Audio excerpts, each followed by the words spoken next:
A medical examiner blames Tacoma police for the death of Manuel-Ellis. Ellis died while being arrested in 2020, and 3 officers are now on trial. Officer Matthew Collins and Christopher Burbank face second-degree murder and manslaughter charges. Officer Timothy Rankin is charged with manslaughter. King 5's Drew Mickelson has the testimony jurors heard this afternoon.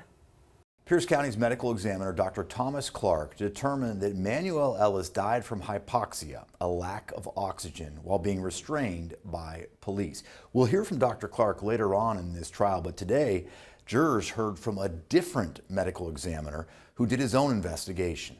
I go a little further, I think, than Dr. Clark, than just saying that he had a lack of oxygen in his tissues. Dr. Roger Mitchell is a forensic pathologist in Washington, D.C.'s former medical examiner. Using Ellis's autopsy photos, interviews, and videos, Dr. Mitchell conducted his own investigation for the state into Ellis's death. Defense attorneys say Ellis threatened and started the fight with officers, blaming his death on a meth overdose and prior health conditions. But prosecutors and Dr. Mitchell said the officers clearly played a role in Ellis's death when they restrained him and placed a spit hood over his mouth. It was not only hypoxia, because hypoxia played a part, but the fact that Mr. Ellis could not move his chest and his and to be able to breathe the way he needed to breathe because of his position and because of the presence of individuals on top of him.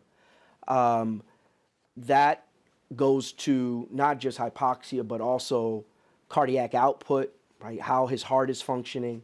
Defense attorneys will have to wait until Monday to get a chance to cross-examine that doctor. And during the opening statements last week, the defense attorneys made it clear they are also going to be presenting witnesses who will testify to jurors that Manuel-Ellis died from the meth he took and his prior health conditions.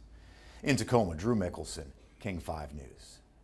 Stay with King 5 for complete coverage of this trial with updates in all of our newscasts. We are also streaming this trial live on king5.com and King 5 Plus, our free streaming app for Roku, Apple TV, and Fire TV. That's where you will also find a recap of the week's events every Friday evening during the trial.